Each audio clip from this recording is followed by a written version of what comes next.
Hey, what is up, everybody? Welcome here to Pop Culture Philosophers. Welcome to PCP Movie Night and the continuation of Actionfest 2026. And tonight we're talking about another Jean-Claude Van Damme 90s classic, Die Hard on Ice.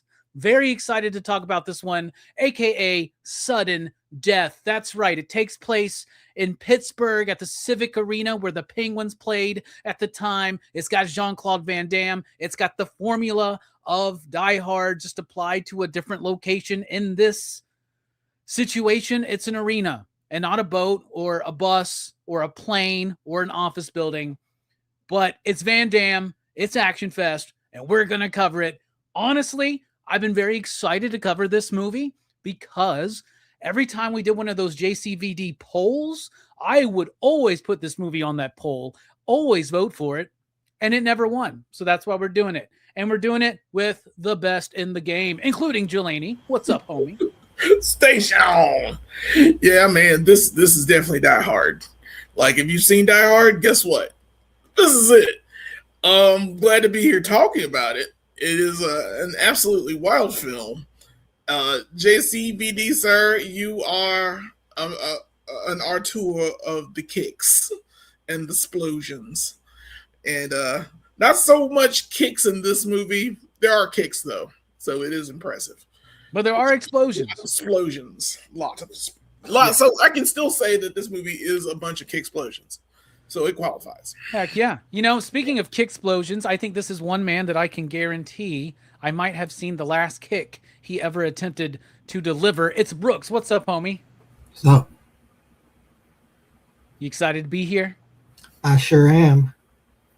This movie reminded me of all the times back in the day when we used to play that hockey game for the N64.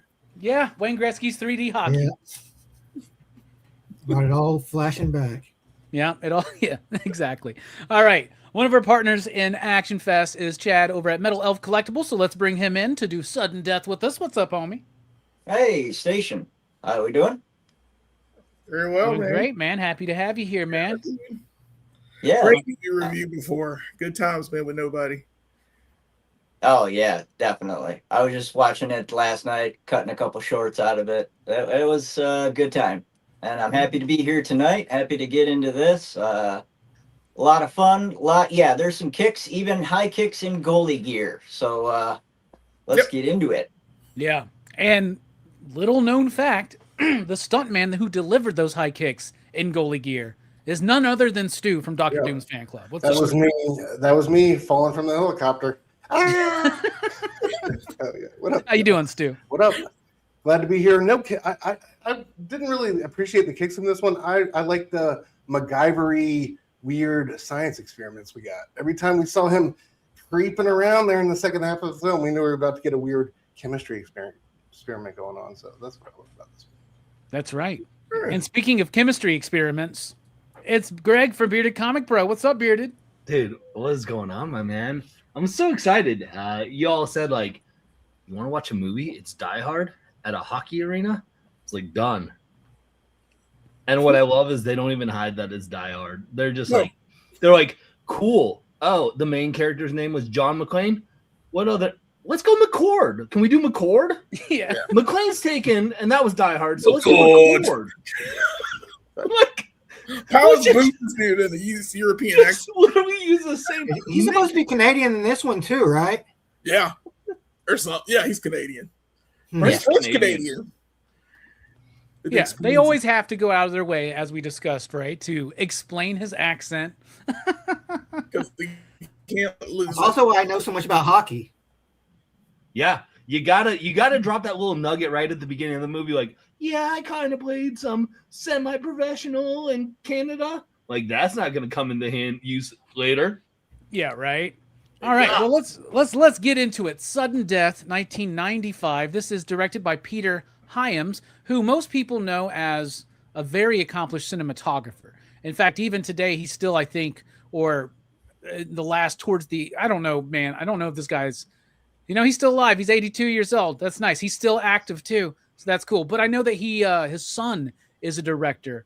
But he, of course, was the director of 2010, The Year We Make Contact, which is a film I like. He did Outland.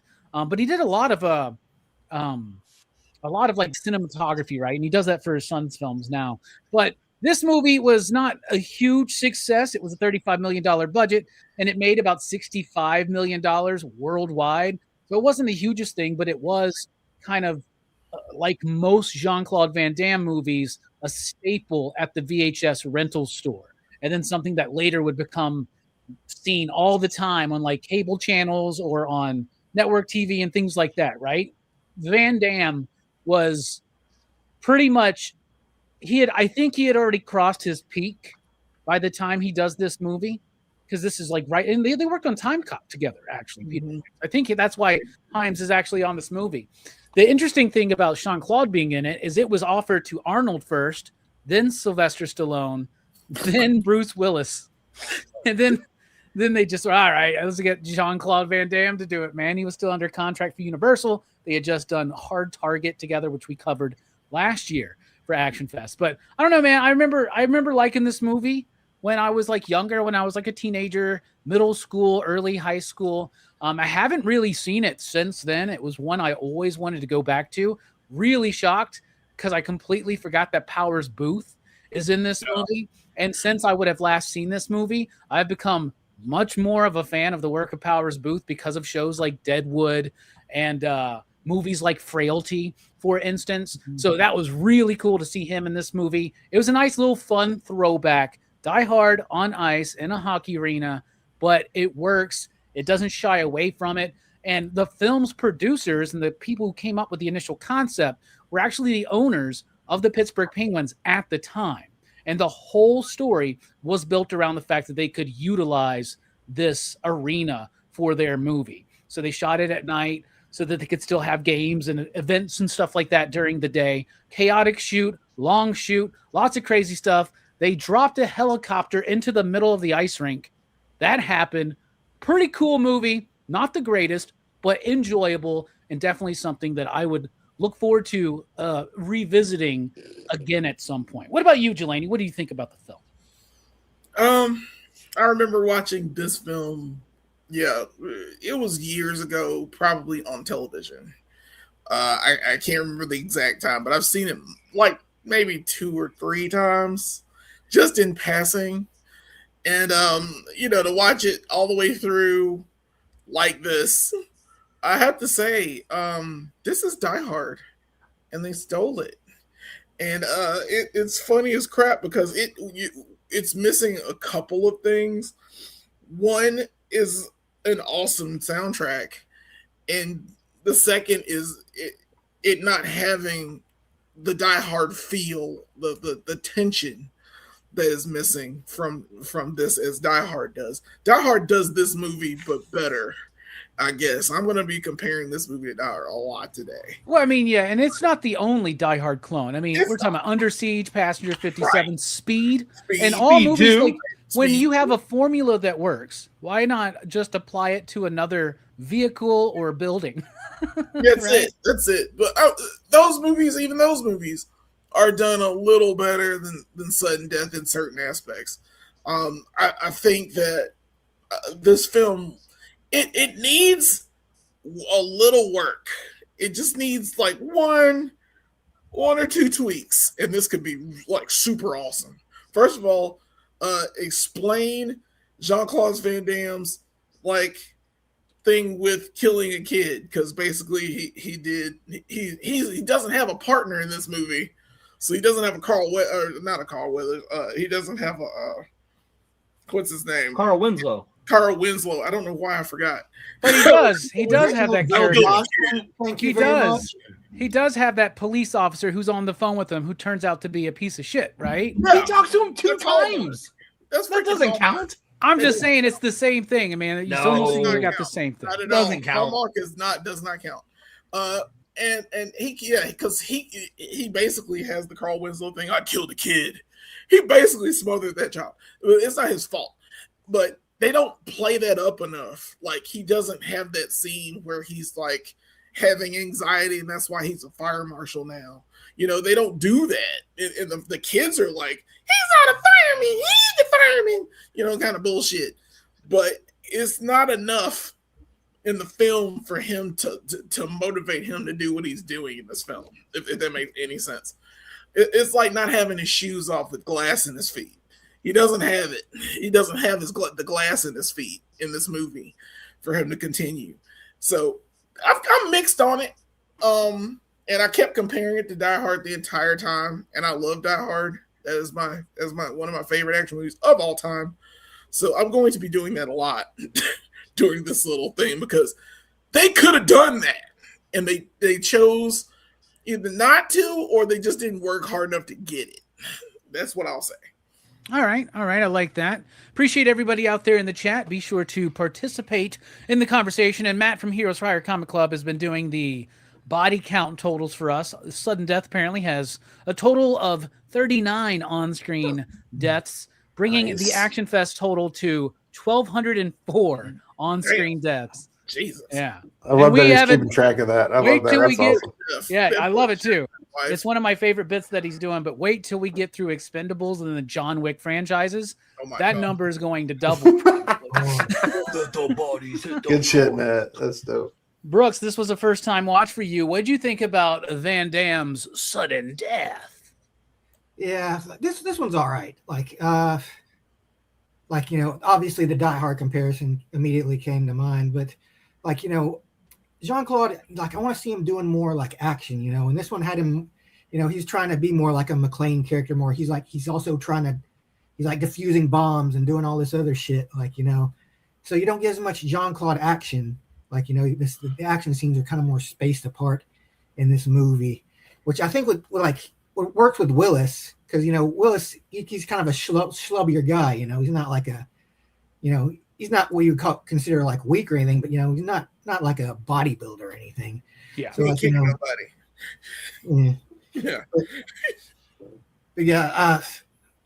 this guy, he doesn't feel like as resourceful as John McClane.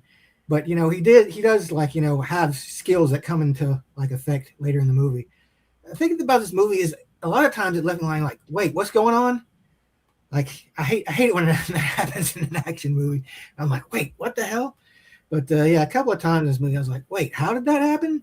Yeah. But that's just the nature of film sometimes, Yeah. All right. Well, I'm glad that you thought it was all right. Not a miserable experience. So that's nice. I mean, it's an enjoyable Van Damme movie. I would definitely say it's probably the weaker of the three that we've covered.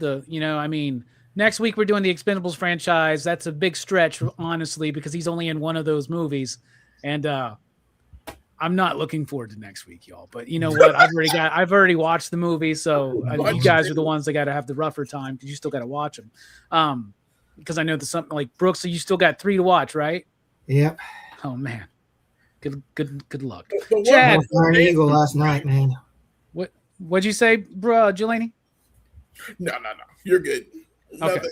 All right, Chad. What about you? What'd you think about Sudden Death?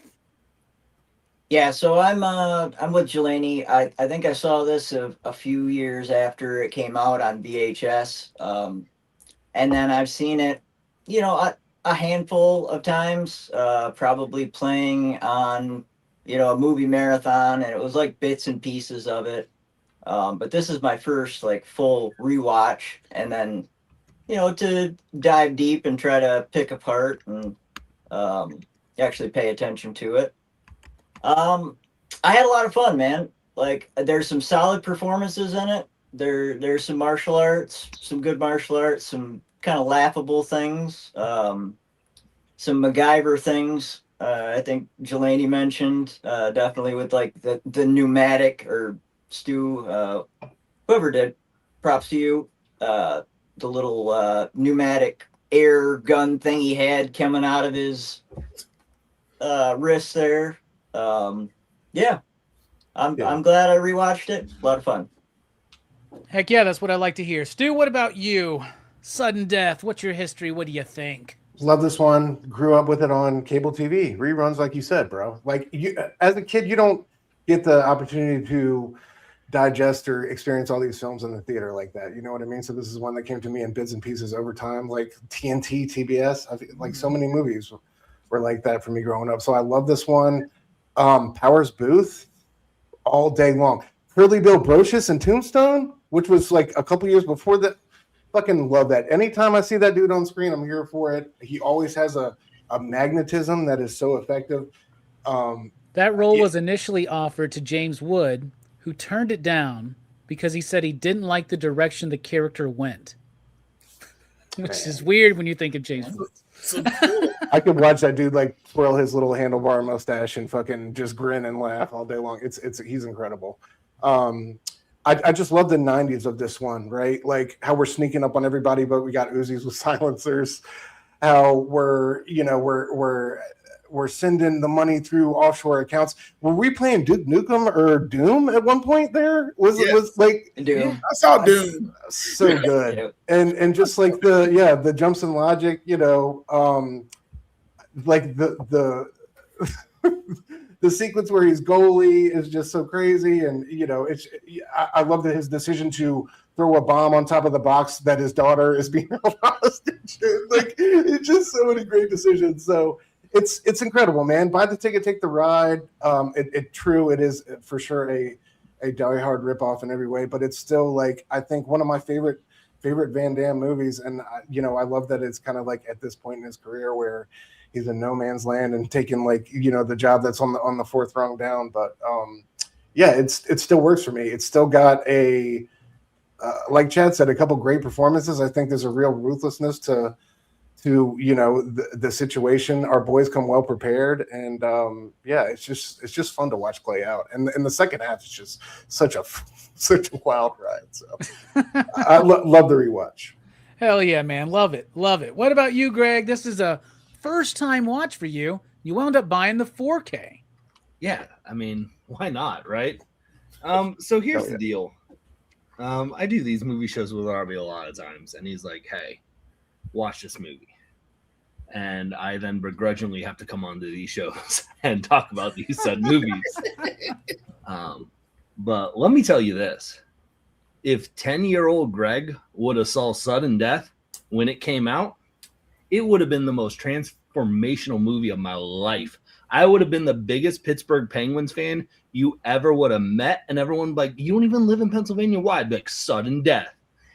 You tell me it's Die Hard on an ice rink in a Game 7, and then you have a Jean-Claude Van Damme in a fight with a mascot? Let's freaking go.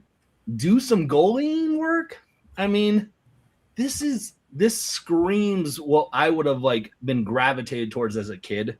And I was able to watch this with 10-year-old eyes, and I was just like, this, I would have been, Pittsburgh Penguins would have been my obsession as my life. And I'm so glad, because I hate them. So I'm glad that I don't have that, but man, everything I wanted in the movie. I think the only thing, the only reason I wouldn't give this 5 out of 5 stars is because you're in an Jean-Claude Van Damme movie and you have ice skates and nobody got throat slashed or with a not once, not with a blade. He kicked him in the face with the skate. Nobody took a skate sharpener to somebody. That was a missed opportunity for sure. I mean, you remember in Mighty Ducks 2 when Hans is just sharpening that skate.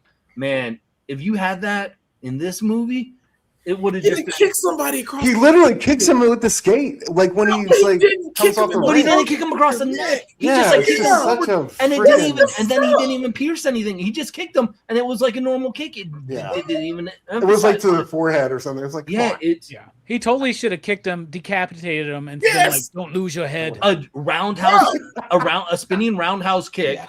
Yup. That's it. That's all you needed. Yeah, that's my only knock on this movie.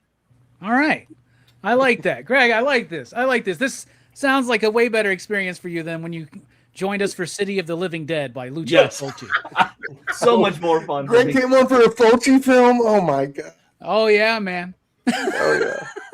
How'd they get you to do that, bro? You didn't buy that one on 4K. Because Robbie says, "You want to hop on one of these seasons?" I said yes. He said, "What have you not seen?" I'll say this. He goes, "Okay, watch this." That's what I'm doing for whatever in August. I'm watching a movie I've never watched. I don't remember. That's beautiful. So that's what we do. Yeah, Love it. I can't. I got to look up what you were. I signed think the up for in Dracula August. movie again. Oh, the horror of Dracula. Yeah, the Christopher Lee. You'll like that. Okay. That's good. That's a good I think it's fine. Yeah, it's good. Good. Let's talk about the characters and the performances. They rock, man. For some of them don't. I mean, Jelani, I'll just go ahead and tell you this. That kid sucks in this movie, dude. Yeah, Like fuck his you. oldest Which one? son, the son is the That is a worst. piece of shit. Fuck that kid. Yeah. Son is terrible. But I am going to go ahead and snatch Powers Booth because he's awesome in this movie and not somebody I remembered, but I know that we all love Powers Booth and I know he has an impactful performance in the movie that I think is actually underappreciated. It's not Gary Oldman in Fifth Element. It's not Alan Rickman in Die Hard. You know, it's not Dennis Hopper in it's closer to Dennis Hopper in Speed though. I think just a little bit, but there's something cool about Powers Booth in this movie that a lot of those other villains don't really have. So I really like him in this movie. What's the performance you want to highlight, Jelani? Well, I mean, as we're talking, I pick one. I have a favorite, but I do have to mention a few people that aren't. Trust me, you guys would not have picked. I'm writing it down because if you pick my person, I'm calling it right now. And my favorite person, I will go ahead and get it out of the way. Is the daughter, the other kid. I am picking the other kid. Do you know why I'm picking the other kid?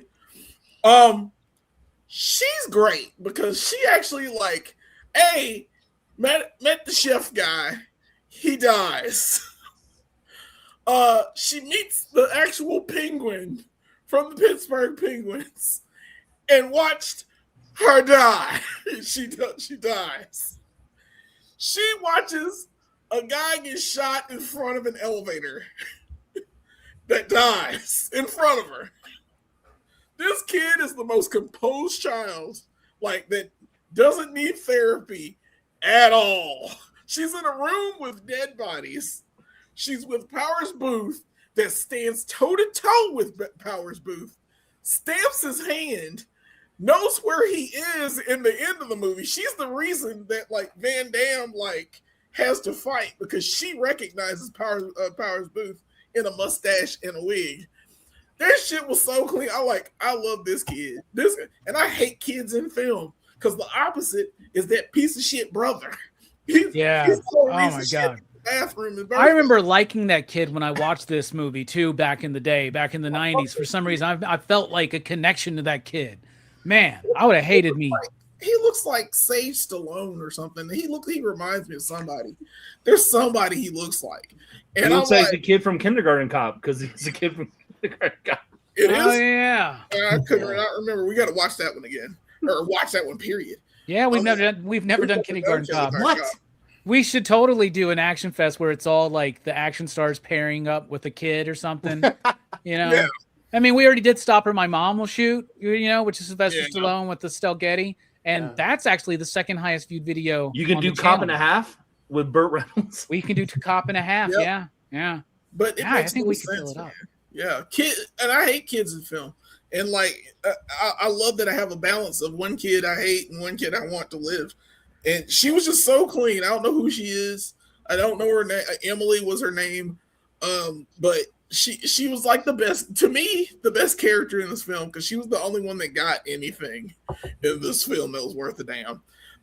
Nice. I love these characters just because they're so goofy and dumb, but she was the one that needs the least therapy. She doesn't, it's like her life. She was on the adventure and the other kid just sat in the seat.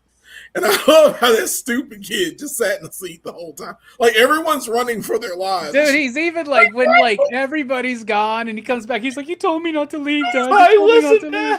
And it was like that scene in Obsession. And if y'all know, you know. And bro, why didn't you just go to the bathroom? Bathroom. I just pissed myself, Dad. You told me not to leave. You told me. Like, man. There's literally nobody in the seats. Right. I love it. And He comes down, he's like coming down the aisle. They hammered that shit point down so is much. They're like, evacuated. we're gonna make this known that we can have a shot where he's the only person in the stadium because we're gonna go up to him and tell him, because there was no point for Hallmark to go up to him in the middle. They already had the daughter. They didn't need the son. And the only reason they did that so that he could say, no, my dad said not to. Right. It's so bad. It makes no sense.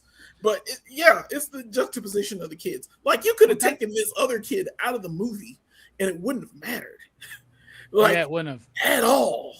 Like, you could have had him with a babysitter or something, and then the babysitter gets killed or something. I don't know. Either have the boy be the hostage of the girl, and the girl did a better job than I think the boy would have. Because the boy was just there to exist, and he did not need to be there. And one more thing I want to throw out, and I want to say before I forget about it. Who won that game? I don't remember. I'm assuming Nobody. Pittsburgh won. Nobody won. Nobody. It ended because of the billboard exploded Because the and they all billboard. ran. Oh, yeah, it that's ended right. in overtime. In That is sudden correct. death. So no reason, no like resolution to that. Why we don't need to have like a second game or the sudden death portion again where everybody's fresh and do it. You know, they just like Wait, yo. skate around the helicopter. Dude, they go it's the back most out there. remote. It's the most. Just they just cut off the movie at the end. It's just the end. They just I'm like, ended it. There's very relevant. I was gonna forget to say that, but I was like, why the Yeah. fuck? Why That's a the good fuck? point. I wasn't thinking about that. Yeah, I'm assuming, you're though, if they would have finished the game, it would have been the Penguins. It would have been It was Penguins. produced by the owners of the Penguins at the time. That makes total sense. Yeah. Brooks, what about you? What's a performance you want to highlight? Like that, Jelani, the kid. That's rare for you. Yeah, it is. I like the like he's one of the early goons. Like he's one. Remember in the beginning when they rear end those cops, and then he's wearing the sunglasses and he's like, "Oh, sorry about that. Is it bad?" or some shit like that.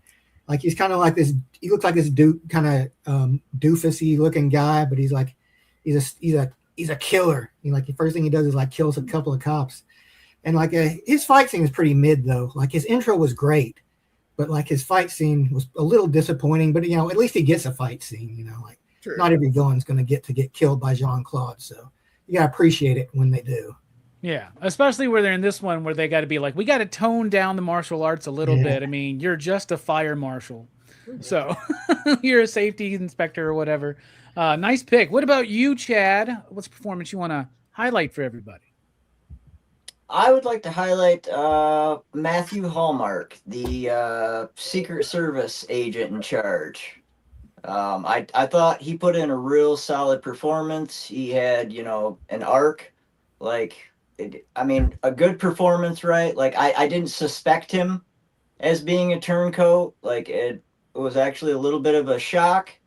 And then he plays it cool, right? Even to Jean-Claude's face, right? To McCord's face. And then just kind of turns it up, ratchets up the sinister a little bit at the end. So that would be my pick, man. Yeah, I like him in the movie because you're buying it at first because they are trying to play on the Carl Winslow cop is out there and he's talking to him, and then when they switch it, and then you're right, dude. He gets a little mustache twirly, goes a little scream, ghost face reveal in the third act, and I kind of like that energy that he brings. What about you, Stu? Who you want to talk about? All right, because it was one of my favorite sequences in the movie, I'm going to go with the hockey coach. I don't know what that gentleman's name was, but he was fucking incredible. He brought this Rodney Dangerfield sensibility / eyeballs to I just love the comedic note. What the hell are you doing out there? I love how also Van Damme goes in as this goalie. Nobody recognizes their teammate except for the bad guy on the outskirts. It's like, wait a minute. There he is. He's up in the fucking nosebleeds. And let's He's not at the even talk about concession how stand. fast he changes into the goalie gear to get into that. But then they show him having to cut scissors to get his boots off. But it's incredible.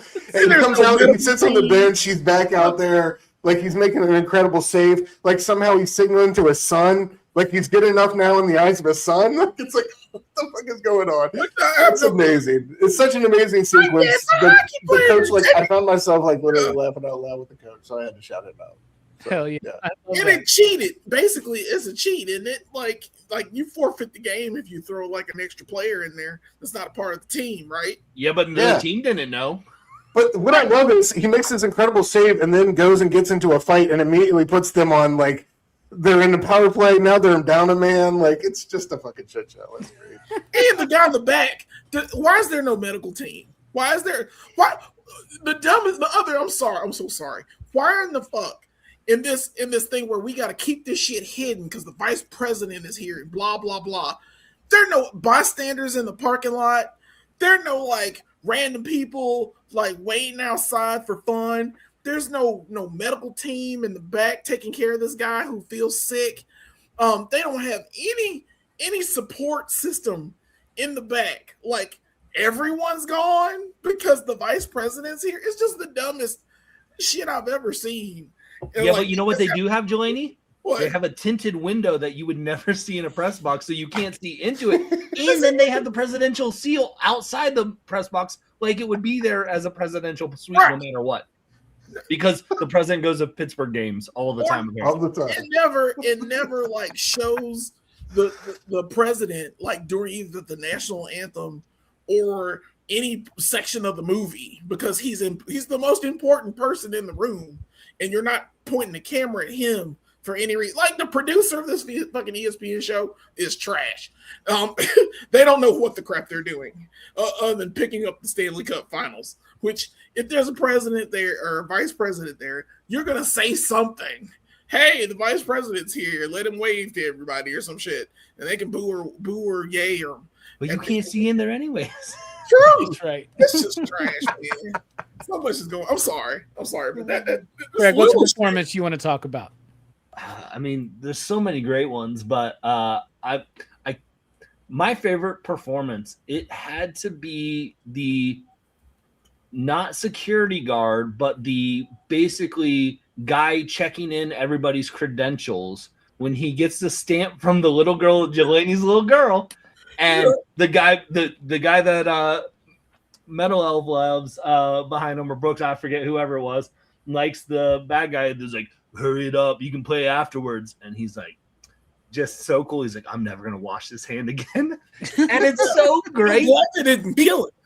I'm just glad they didn't kill him. Yeah, and what's so great is that character, it's so memorable because it makes her whole thing with the stamping people a thing that they can bring back to, that ties it into, that it's just not like she randomly stamped him at this guy. She did like 3 others throughout, so that way you get it said it. It was great. It was great storytelling, great writing. Yep. Yeah. Clever girl. Absolutely. All right, let's talk about the style, the structure, the sound, the music, the design, things like that, the technical aspects of the film. Whatever you want to highlight, Jelani, kick us off. Yeah. First of all, I apologize to everyone because most of that was already a rant for this. This movie is too long for what it is. It's a hockey game. That's fine. I'm not a fan of hockey, just like I'm not a fan of jazz. It is a thing. But at the same time, you're welcome, Stu. But every time I see a hockey game, you want to see the blades. You want to see the action of the actual hockey. Like, it has to play more of a part. I think this film should have been more. I don't know how to say it. Like, I want to say visceral to the point of not snake eyes, like Nicolas Cage's Snake Eyes, but I wanted it to feel grittier, like it was closer into the game while they were doing this thing. I don't know. He could have been a former hockey player. What a random ass movie to bring up, Snake Eyes. I was just like, what? It's like I thought you were talking about G.I. Joe at first, dude, and I was like, wait, Nicolas Cage's Snake Eyes? No, not that. The movie Snake Eyes. I know. I'm like, what a random movie to bring up. It is because the only reason I do that is that movie was like a boxing match, but you felt like the point of view was. Yeah, I see. Okay. Prettier. Yeah. I don't know. It was like a POV that needed to be in this film. The event was more. I could definitely see the similarity. Yeah, the event should have been a little bit more of the focus of the movie, and he should have been a former player for the Penguins or He played goal. He got to play goalie in the game. What more do you want? He was the goalie, but that'd have been good. It'd have been great if he was the goalie in the movie. You know what I'm saying? I mean, like, I don't know, something different. Not just being the fire marshal, and he didn't have a point. Like the whole beginning of this movie, when I first watched it, I was like, "What the fuck is this?" Like, he's a firefighter. He's trapped in this thing with this little girl, and the little girl just dies. Which, by the way, sorry to the little girl, but props to her acting skills. She fucking. About the girl at the beginning that dies? Yeah. She Yo, dies like what a fucking down note to start the fucking movie. Too, like, I feel bad. I kind of also, spoiler, you know who Delaney sounds like a lot right now? Delaney, you sound a lot like the older kid. He's just a fire marshal. He just changes light bulbs. Yeah. That's all he does. You don't believe in your dad, man. You are the son right now of the stream. I don't give a shit. The weird thing structurally saying about is- showing that death of that girl at first is like typically that's something you would see in a flashback to explain Right. something. Dude, they just dead ass start This the is the first movie start that way. the movie with it. They just like dead kid. She dies. Credits. She dies great too. What dead eyes? Them dead eyes. I was like, girl, you got the best dead eyes. Like, I know you dead. You need a salary increase because of the way you died. But there's no point to that. There's no like. He doesn't I saved believe in my himself daughter anymore, that way. Delaney. Huh? That's why he's no longer a firefighter. He doesn't believe in himself anymore. I know he doesn't believe in himself, but That's why he has to rise to the occasion. It's a lot of work. The hockey game. Yeah. It's a lot of fucking work. It's the weirdest stretch of the movie. And then you go through the movie, which each quarter or whatever of the game, I don't know hockey, but each period of the game, they have to like drop money. And like, yeah, I don't hate firefighters. They're the shit. I like them more than cops because fuck the police. But it's weird that each quarter they have to like transfer money. And like, what year is this? 1995? They're trying to transfer money like during each period at night to transfer the stuff to go to places, or someone dies. It's the dumbest shit. I think the whole premise is kind of dumb for an action movie. And action movies are supposed to be dumb. Like the big dumb fun they're supposed to be. But the logic of the movie doesn't make sense. It's not cohesive to me as far as the plot. I want to make money, sure. I want to make money during this hockey game, sure. I need to kidnap the vice president to do that. That's a stretch, but okay. It wasn't done fast enough, so you're killing people during each period, and then the sudden death thing where you put bombs everywhere and you're just gonna blow everybody up during the game. It's too much going on. There are too many moving parts for this to work. Like, where are my detonators? It's so much work to get to what we're doing in this Die Hard kind of thing. And they had so many different opportunities in this film to make it grittier, closer to home, not make it so wide out. Yes, it's the Stanley Cup Finals, but let's make it like more about that game. And I don't know how to explain it. But the other thing that it needs, like I said before, is music. It doesn't really have. It has an okay score. It's an action score. It's whatever it is. But the music is not Fight to Survive. Van Damme needs Fight to Survive in every movie. I'm believing, or something that's equivalent to it, so you know what it is. Die Hard has its score, which is fantastic, and the soundtrack, which is a Christmas film, so it has a lot of music that gives it a little bit more punch to the film. There are no hockey music that I know about. I don't know, but it needs something that like pulls you in to this world. Like, if you're gonna have a hockey game, let me like hockey. Like, I hate NASCAR, for example. Can't stand NASCAR. Hate it with a passion. People driving around in a circle. What the fuck? Talladega Nights, the shit. If we did that, 5 out of 5. Love that shit. It's you have to bring me into your world, and this movie doesn't really do that as an action film. other than it's Die Hard in a hockey rink. So Okay. there are issues with it. I think it's a little too long for what it is. The dumb kid should be moved out of the movie to begin with. Why even have the firefighter part in the movie? I don't hate firefighters. I just hate cops. The end. All right. I get that. I thought that I actually liked how the periods of the game are tied into the structure of the movie, right?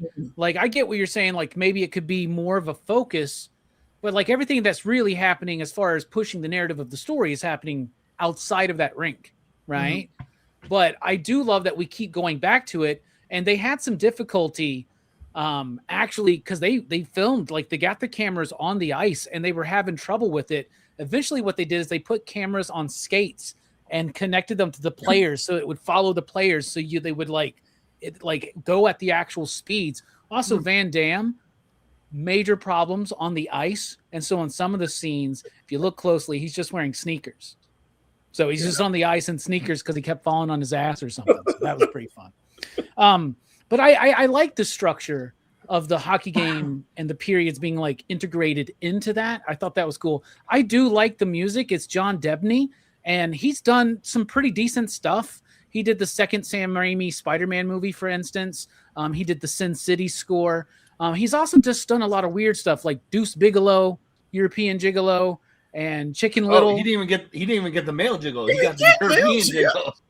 Exactly, right. I mean, he's done a whole wide variety of things. So, but nothing really super stood out to me music wise. But I did actually like the music, but not as much as say Death Warrant. I really love the music in Death Warrant. This was a little bit more like what your typical '90s action movie kind of sounds like. Brooks, what do you think about style, structure, sound, those kind of things? Yeah, I like this movie. I do feel it's a little bit long. It could have used a little bit of trimming, but it is fun. It's a fun Jean-Claude movie. Like, I do wish they'd had more, like, given Jean-Claude a little bit more action scenes. He doesn't really work as like a John McClane type, because John McClane and Die Hard, like, you feel like he's always on the back foot. He's struggling.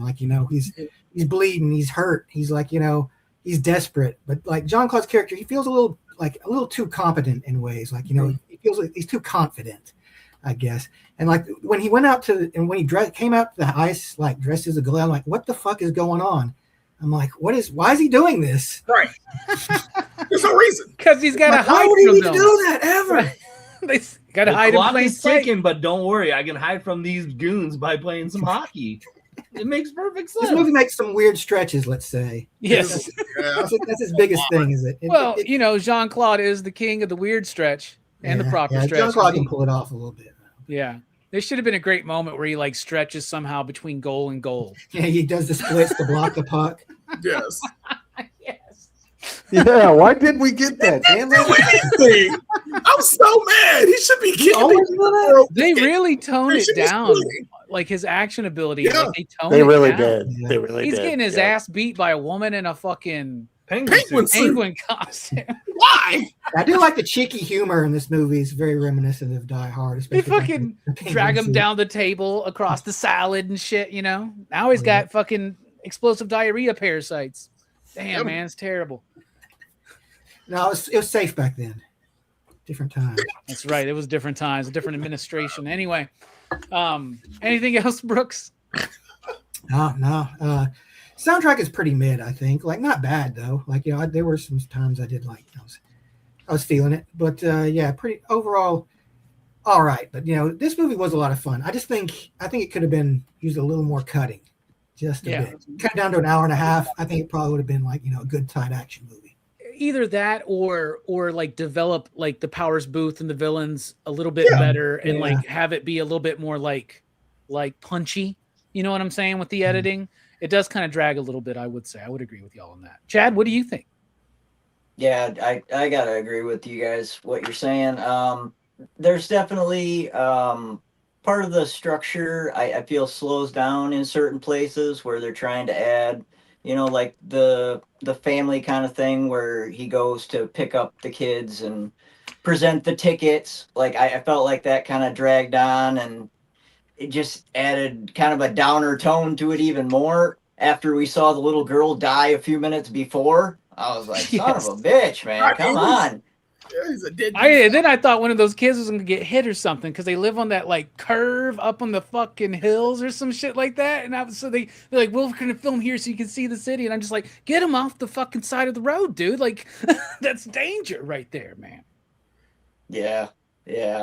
And he got remarried. I'm guessing he's gotten. I mean, the wife is remarried and all this other stuff. You don't really like. There's no point to any of it. Just get the kids. He's losing the respect of his son, Jelani, obviously. Yeah, and she's just hammering and that's why him his too. son is the shit because he doesn't respect his father. No. Yeah. But the daughter's smart and she respects her father, so it's telling kids to respect your father because you never know. He may just change light bulbs, but that's a very important job, especially when somebody shows up with a bunch of bombs. And even at the end, they're like, my daddy's a fireman. It was like, still, he's a fire marshal, kids. He's just fire marshal. Like, he's more like a fire inspector, actually. Fire inspector. I don't know. I don't know what the difference is, but he's a something. He's a fire guy, and the only one there. Before he was like a literal firefighter who would actually like punch and kick flames into submission. Yeah. But he couldn't do it in that building to save that kid. Sounds good to me. All right. It's a lot of weird stretches in this movie. It's a lot of work. Yeah. There is definitely a lot of weird shit in this movie. Like we were talking about Con Air on Friday with Fable. There's a lot of like contrived things that have to happen for this plot to keep going along.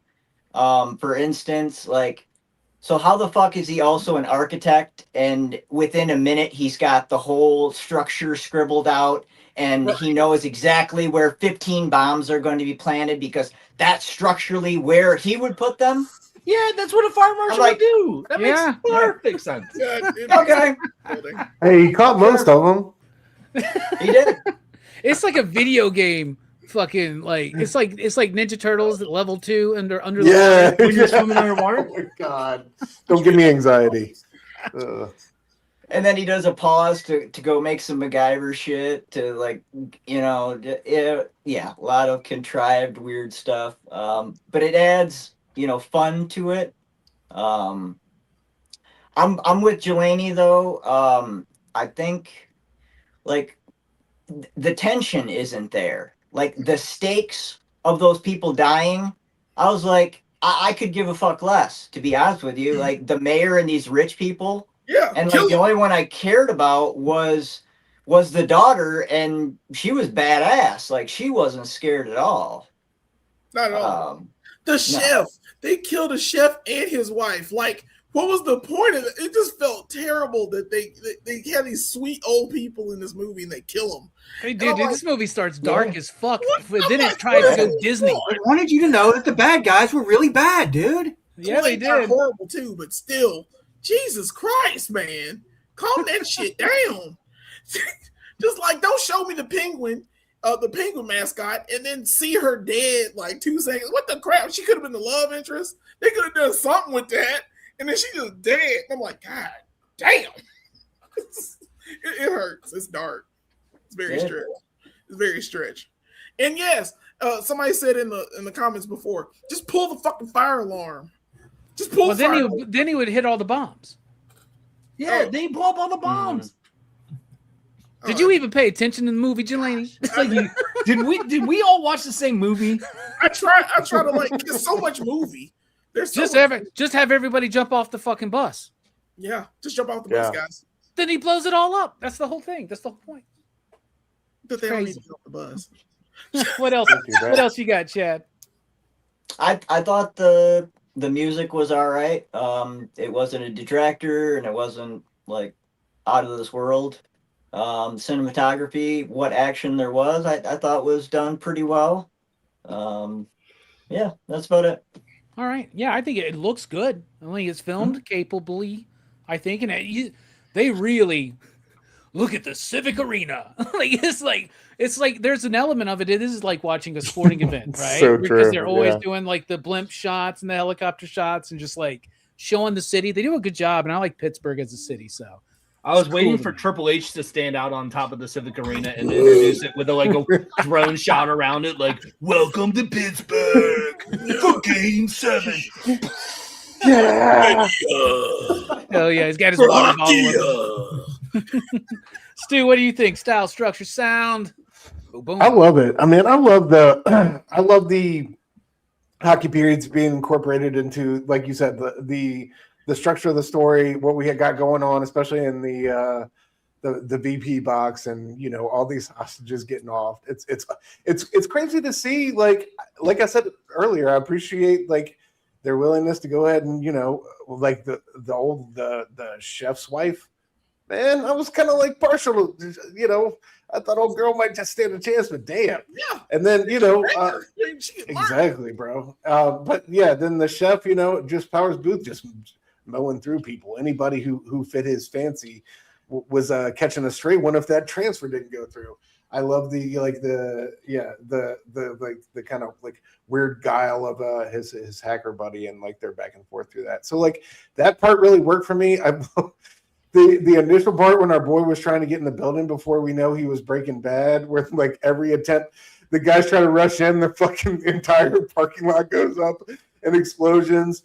Then we got the guy on the roof with the RPG shooting at the helicopters. God damn, and he just moves to a he different was slapping location. the hood of every car out there. God damn it, not again. He's like, let's just go to another high building around 58 explosions, and no one in the arena knows that there are 58 explosions. Because inside it's all like boom, boom, boom. Let's go, Pittsburgh. And mask the Uzis with silencers.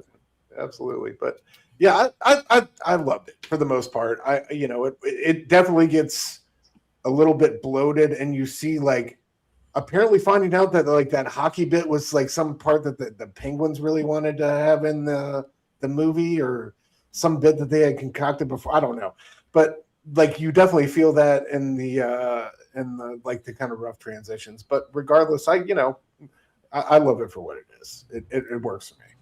Hell yeah, Greg, what you thinking? I mean, I don't think we all watched the same movie here. That's what I think, because all I hear is complaints about it dragged on. It was too violent.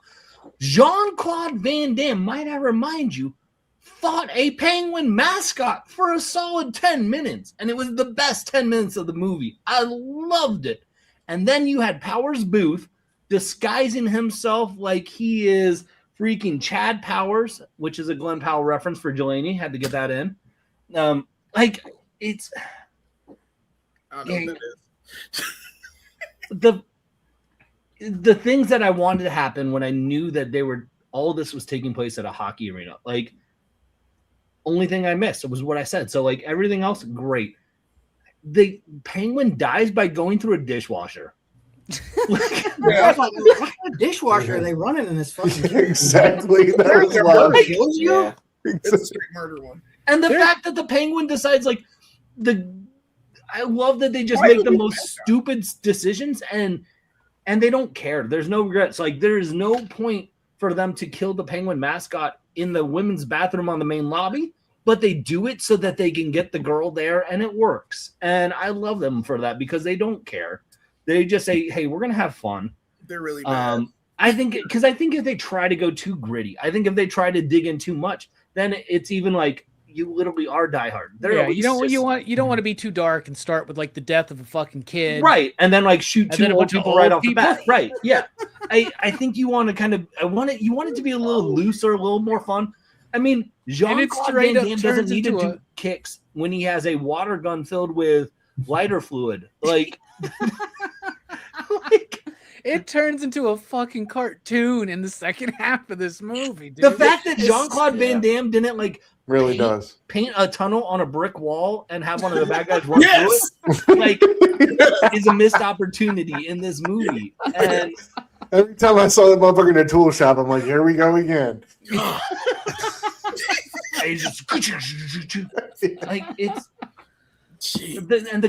guy we mentioned, the missile launcher, the fact that the cops aren't going to anywhere around any of the tall buildings, that the entire arena is circled around with police cars, and nobody in the outside world thinks anything of it. Nothing.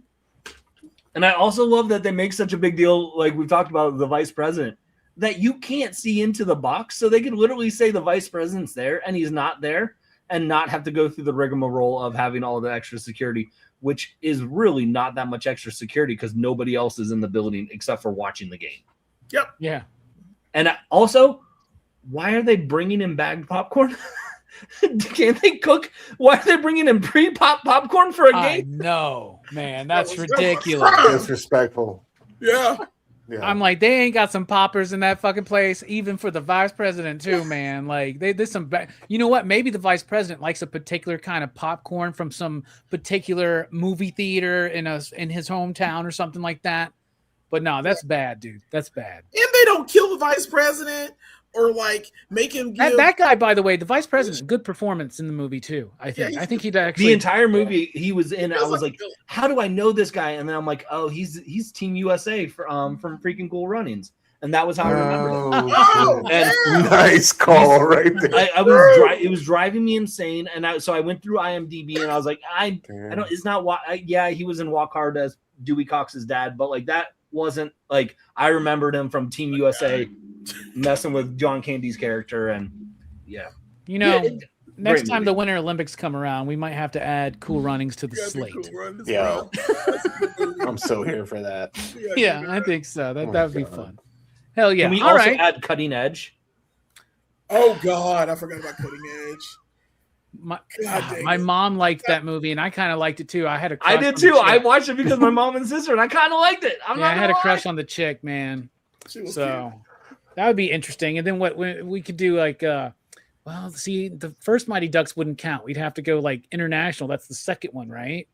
Yeah. Where it's like USA, and they go out and fight Russia. Yeah. Some shit. Team D2, Junior League USA. Yeah. We can't just skip Mighty Ducks. Yeah. I watch Mighty What if Ducks. we did before we ever did part fucking 2? I mean, part 1. We do 2. Like, Yeah. that'd be No, weird. no, don't even do that, Robbie. Just go straight to D3, where the JV team plays the varsity team. That's God, right. man. Oh, All right, maybe let's not do that. Any of those. Cool, except for Cool Runnings. yeah, but Actually, Cool that would Runnings, be that must be done. that would be good.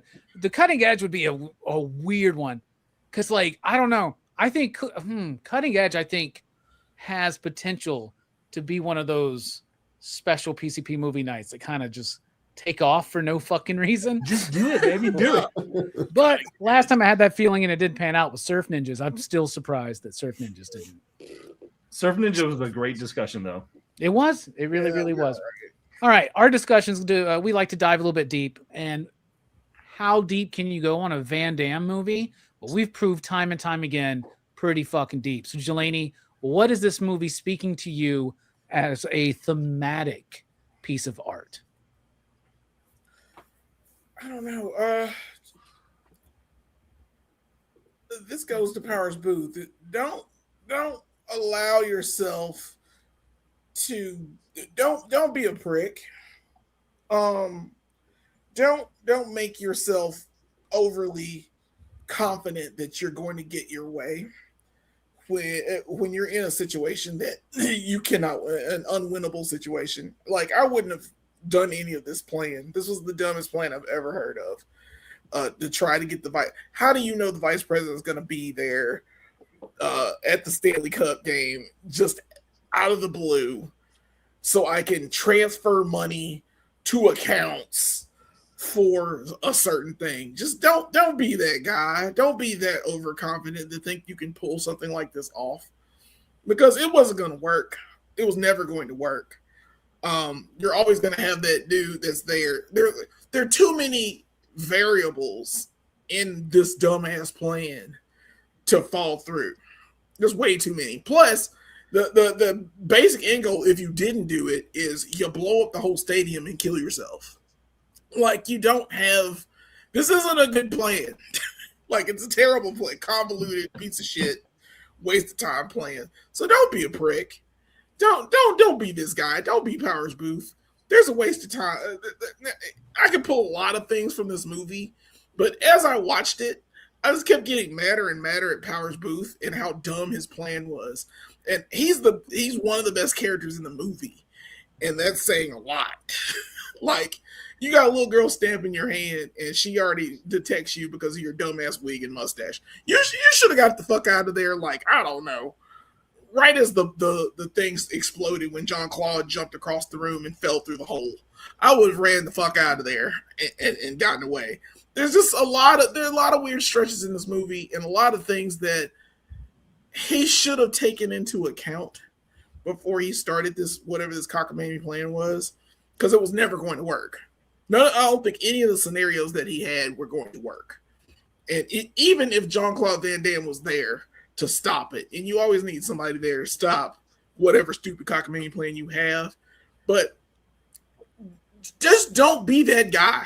Don't be the person that ruins dreams and kills old chefs and their wives. Don't be that guy. Don't be the guy that hires mercenaries that just randomly kill people when they don't, needlessly kill people when they don't have to. Die Hard did it better because at least in the Nakatomi Plaza when they killed the boss, it was to get the FBI and all that shit to cut the power. They probably would have gotten away with their scheme had it not been for Bruce Willis. This scheme wouldn't have worked had Bruce Willis Van Damme been there to stop it. I think the plan still wouldn't have worked. If that's what I'm trying to get to. It's a lot to say that you just shouldn't be a prick. That's all. That's all I got. Don't be a prick. I like it. What about you, Brooks? No, I think this movie is really it's really about the working class hero, the guy, we have this idea, a lot of us, we grow up watching movies and reading books and comics and all these kind of things. We see these larger than life heroes, who do these crazy heroic things. But we kind of take for granted, the real life heroes, the guys who make sure things work, that make sure buildings are safe to not kill you in a fire. We don't appreciate those heroes as much. I think that's kind of what the son's role is. He's meant to kind of represent, that kind of indifference that a lot of us have developed towards real heroes. He's not a real firefighter. He just makes sure buildings don't get burned down. It's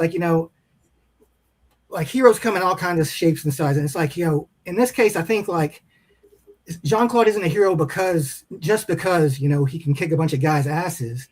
It's because, that's his job is to be a hero, to prevent harm from happening. And he actually does his job and tries to do the best.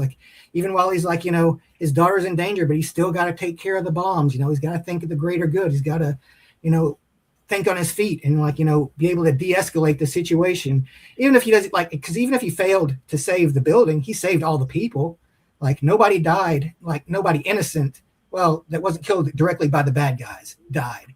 Nobody died because of the explosion of the helicopter, at least. So he's actually much more successful than most heroes would be in his circumstances. Yeah, well put. I like that. So we got don't be a prick and respect your heroes, the true ones. I like that. Chad, what about you? What's this movie saying to you? Oh, there's a couple different things I can pull from it. But initially, probably trauma and perseverance, right? He goes through that traumatic thing with the little girl dying in his arms. And then it cuts to, it's basically a split family. He's going to pick up his kids, but he doesn't give up, right? He might have to change careers. And even if his dickhead son there doesn't think he's a real fireman or whatever, he's still doing the best job he can, even if it's just changing a fucking light bulb. Guess what? He took out the terrorists. He saved everybody. What most people don't realize is that Chad is a fire marshal with a son who really does not like him. So it makes sense. You're fighting for your son's approval. All the pieces together. Yep. I am. Yep. Just perseverance, duty, trying to win back the love of your estranged son when you're a shitty fire marshal like me. No, I'm sure you're a great fire marshal, bro. So he does he's getting to work in somewhere in like the second period though? Like he's up in the stands for a long time. I'm just saying. Yeah, he is. He leaves his kid there Before he's Dude, actually on the job. We didn't really touch too much on this. I mean, at least not like too much like during the technical style, but like the way they film in that damn arena is crazy, especially like up at the top where you have the game going on down there and the camera like pulls up and like the dude's hanging there. Like it's incredibly well put together technically, I think. Really like that though, Chad. That's why it opens up so dark. This dude is like somebody who doubts himself. It's not just about seeking the approval of the son, though, right? It's like he's lost something within. He's lost a little bit of. Well, he's lost who he was. He lost that drive. He's lost that confidence, and this is something that he now has to overcome and regain that confidence for the good of everybody. His dickhead son be damned. What about you, Stu? Yep. On behalf of all other fire marshals and former goalies, stuntmen. I'll go with it's never too late. Both with Van Damme's career, where this come and kind of in the twilight when this one comes around, him being kind of last on the list, but I still think this one holds a lot of weight and water for me. I love revisiting it. It's a joy for me. It's a gem. So in that sense, I think it's never too late in career-wise for him, and also in the movie as a father, trying to come, like Chad said, trying to come back from his trauma, rebuild this relationship with his kids, rebuild this sense of self and belief in who he is and his abilities, and that all comes full circle. And also, man, retractable roofs and stadiums have come a long way since 1995 because that bitch opened like 20 feet. You know what I'm saying? And no one noticed. No one noticed. Yeah, but why does it even need to open? It's Right. Get a helicopter through. in Pittsburgh. Exactly. We got to crash a helicopter on the rink, man. Yeah. That's right. Hell yeah. Greg, what about you? What's this movie speaking to you, my friend? I mean, in the day that we're living in of social media and everything, this movie reminds me, and is just a literal like play-by-play of that we in society need to just mind our own business more often. So often we are in other people's business that just things happen. Like, for example, Jean-Claude Van Damme is running down an entire lower bowl of seats, and nobody bats their eyes that he's just jumping row from row down in a very strategically placed empty seat in every row. That God must really need popcorn. Everyone goes right back to watching the game. No one bats an eye. No one blinks. They go, you know what? Somebody got murdered in a bathroom in the mascot. They didn't lock the door because the girl opened it up. And you're telling me in a Game 7 sold-out arena, nobody's going to go and open up a door again? They probably did. You know what? They're minding their own business. It's Game 7. They don't have time to report that. They got to go worry about something else. They don't. You know who else doesn't mind their own Report it business? after the game. Listen, your goalie quits on you in the middle of Game 7 because he's tired. He's sick. He quits on you. Yeah, mind your own business. Don't let him sit in the doctor's office by himself with no medical care. Let him put his own ventilator on him so he can mind your own business. And because if people were actually paying attention in this movie, it wouldn't work. And so the point of life is just look at the one person who doesn't mind their own business. It's a little punk kid who gets in his dad's business of, oh, you're not a real firefighter. Oh, Dad, you don't believe in yourself. He's the only one who's butting his nose into someone else's business, and nobody likes him. Nobody else has any complaints about anyone else in the movie because everyone else is minding their own business. And we would all be a lot better in life if we just mind our own business. I like that. I love the sarcasm. I mean, honestly, that's very profound and very, very, very resolutely put. I like that. I agree with a little bit of what everybody said here. I really like what Brooks was saying too, when you were talking about the working class aspect, right? The working class hero, and of course, how important they are.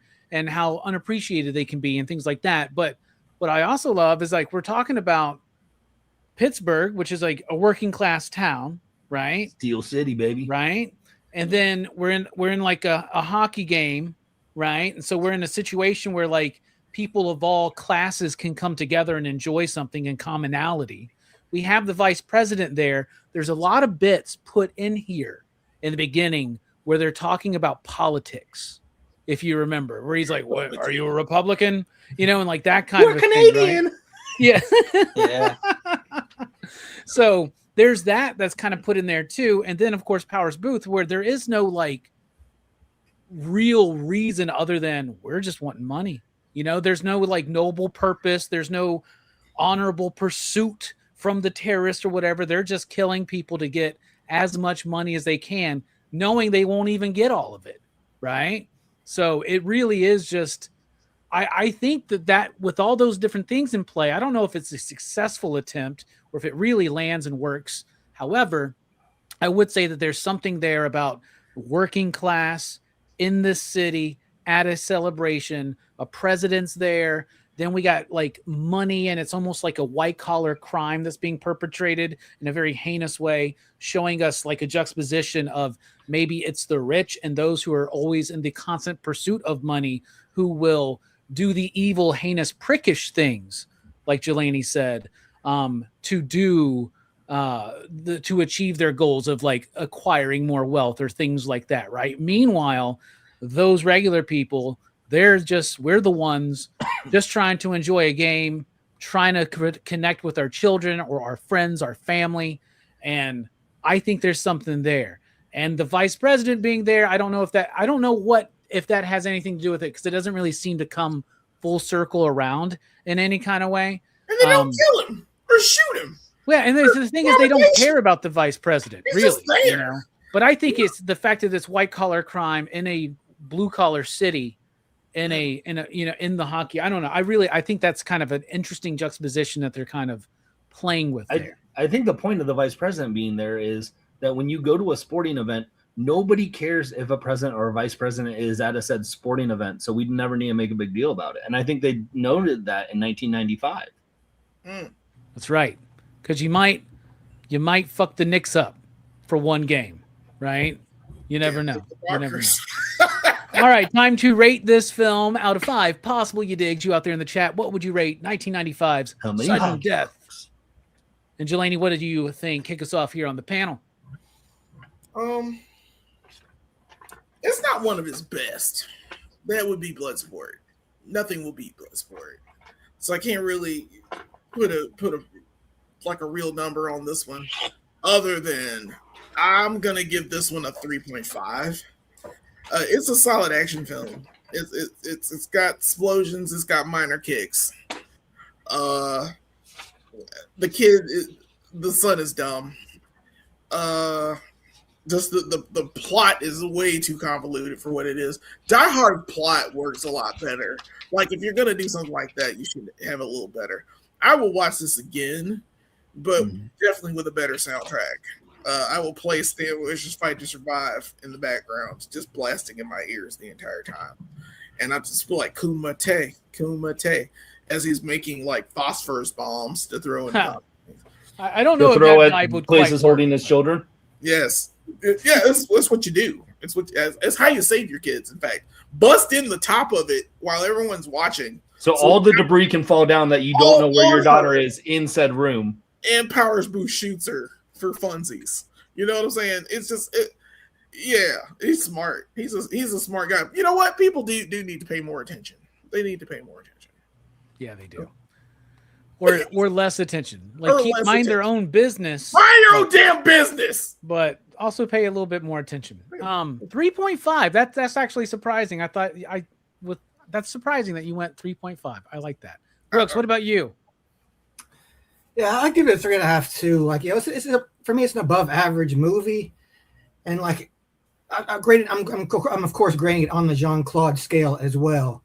So I'd say, like, in comparison to the masterpiece that is Bloodsport, that we all bow to, of course, I'd say 3.5 is fair for this one. It's a fun movie, but I think it's a little bit too convoluted in parts. Like Mhm. I kind of agree that the villain plot is way too complicated. Like they could have simplified a little bit of that, and they could have like cut it down a little bit, make it a little more lean. But it is a fun movie. It's a fun action movie with a lot of laughs. That's right. All right, 3.5 so far. What about you, Chad? What you landing on? Yeah, for me, it's definitely not a perfect movie, but I'm definitely glad on the rewatch. I had a lot of fun with it. I thought there was a lot of solid performances, some good style, and I would definitely watch it again. I'm gonna go with a 4. Damn. Okay. Okay. Wow. 4. Have Man, you that's, seen I'm those? actually very surprised right now. I love that. Like you guys are like, wow, a 4. You both give him a 3. Well, it's just the Like, way that's everybody not was like, everybody was more than talking. yours. I wasn't gonna give it a 2. It's like I'm never gonna watch I know, it. but like 0.5 more than yours. You're like, whoa, oh my god. This is, I'm okay. Stu, what about you, man? What you sitting on, Stu? I'm sitting on a 4, man. I love this joint. It's always been a fave for me. I love the rewatch. I would watch it again. Like it's got a fun, zesty rewatchability for me. So I'm here for it. 4 out of 5. Fair enough. That's right. All right, a 4. Yeah, I like it. 2 3.5s, 2 4s. What about you, Greg? I mean, y'all know I love this movie. It was Yeah. great. And being one of the first Jean-Claude Van Damme movies I've ever seen. I have to knock it because nobody got stabbed with an ice blade or head cut off with a roundhouse flying kick. So it would have been a 5, but it's got to be a 4.5 because of that. So That's what I'm talking about. Wow, okay. Yeesh. Don't come with no bullshit now. That's interesting. So I'm going to go with what my original plan was, Fair enough. which is we've watched a lot of Van Damme movies, and there is the Van Damme scale, and I think this is like kind of nearest right in the middle. So I was going to come in with a 3. So when I was like, I thought I was going to give a 3 and give a very like overly like probably fair, more than fair rating.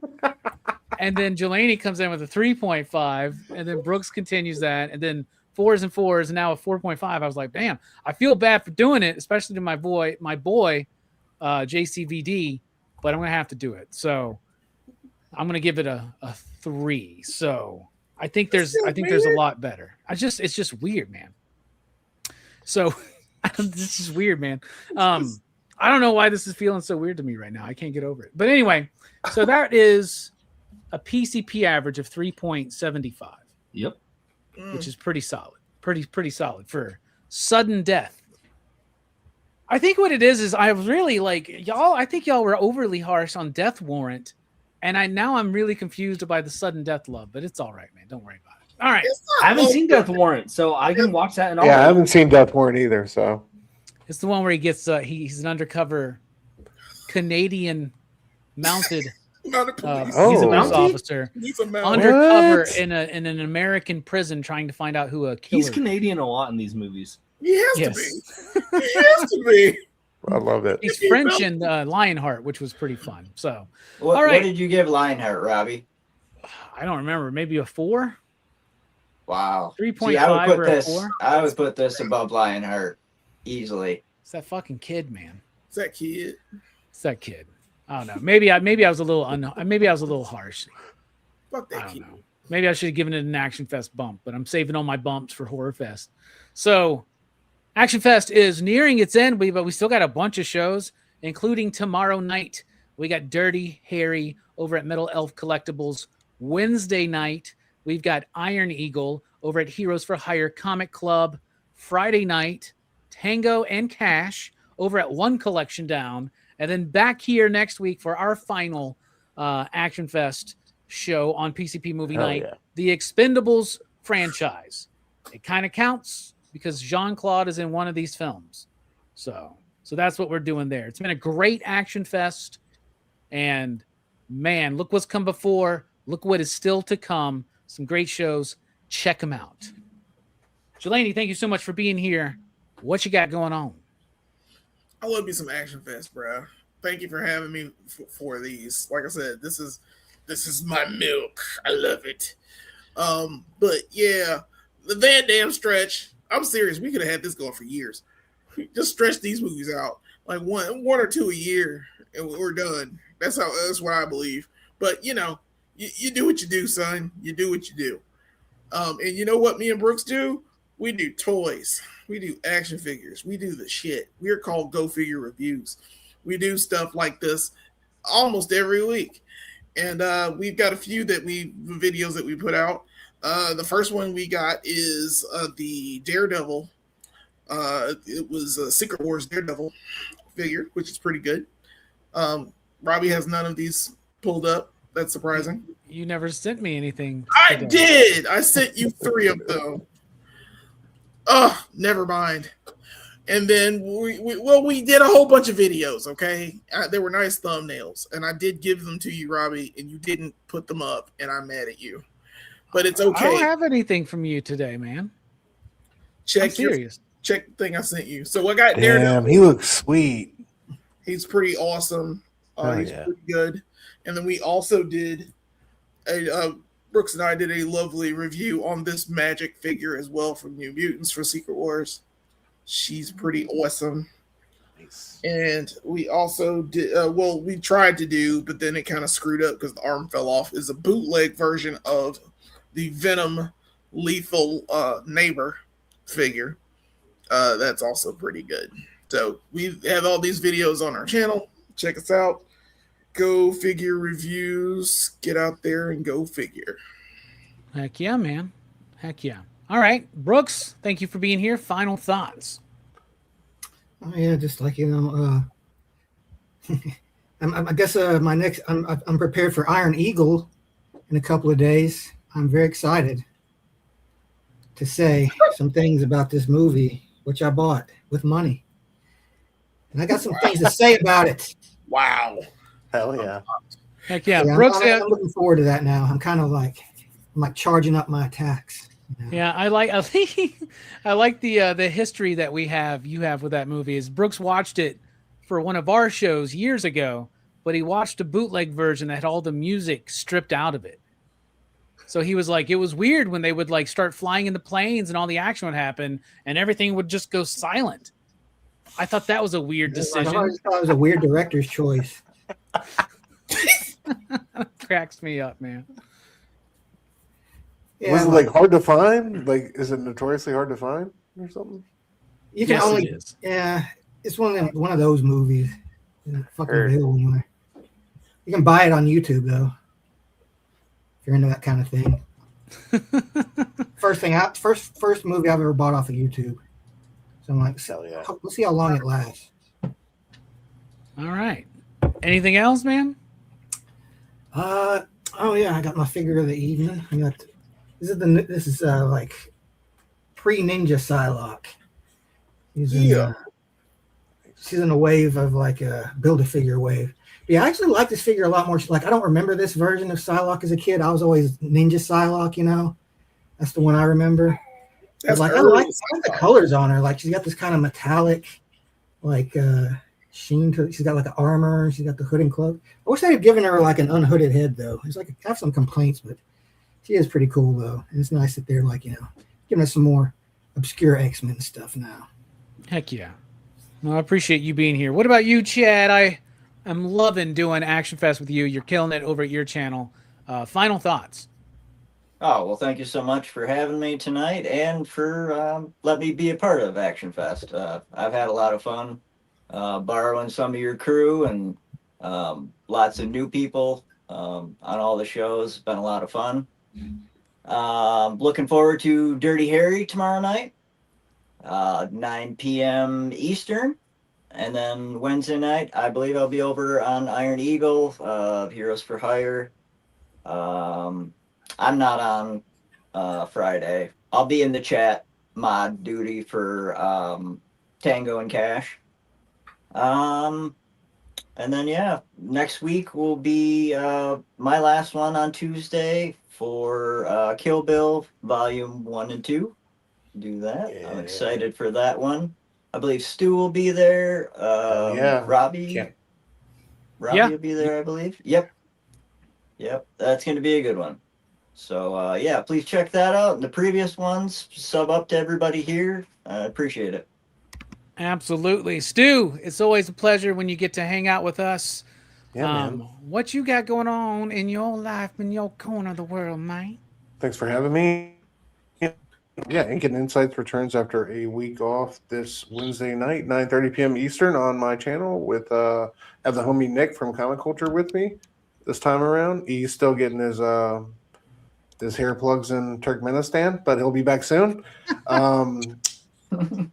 Every Thursday night, 9 p.m. Eastern, Blood Splatter Chatter. Me, Verno, and Link going over horror movies. We're doing Wicker Man this Thursday night, 9 p.m. Eastern. And yeah, I'll be with Chad next week doing Kill Bill. Can't wait.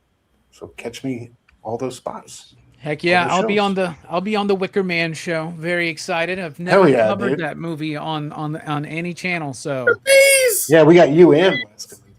yeah, it's gonna be a fun show. It's gonna be a fun yeah. show. Heck yeah. Greg, thank you so much for being here. What's up with you? Same old, same old. Every Monday, drop interviews. So I just dropped the one with Jason Douglas, and then last week was Jordan Morris, writer of Amazing Venom, and a couple weeks before that, had Tyler Boss on, talking about his spinoff from The Exquisite Corpses. And then we got new interviews every Monday. So if you like comic creator interviews, that's what I do.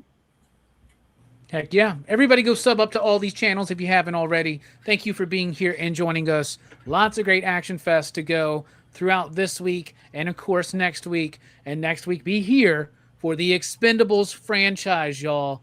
This was painful for me. God, how many are there? There's Four? only four. Four. Thankfully. There's that's a only lot. four. But the problem is we all had to, pay for some of them. Bull crap. I unlocked the Lionsgate Plus 7-day trial though, and I just jammed through them, dude. I just jammed through them. I had some painful. bourbon and some expensive. Lionsgate have a streaming service now. I was thinking I was three. Everybody's Two got a is okay. stream. I got thoughts, but so far I've only seen two of them, and the third one I think I saw it ages ago, but it's blanked out of my mind. So I got to prepare myself to watch 3 again. But I've never seen 4, and I'm pretty sure 4 is just shit. I don't think anyone's seen 4. I own 3. I bought the trilogy at one point, but I haven't seen 4. Yeah. Yeah, four. I might something, watch man. it just for fun. You should. You should.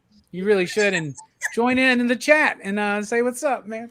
All right, we're dipping out. Happy Action Fest. It continues for 2 more weeks, y'all. Boom, boom, boom, pop, pop, explosions, station. What else we say? Thanks for rocking with us. Don't Kicks from YouTube. Station. Don't lose your head. We didn't vote. We're Canadian.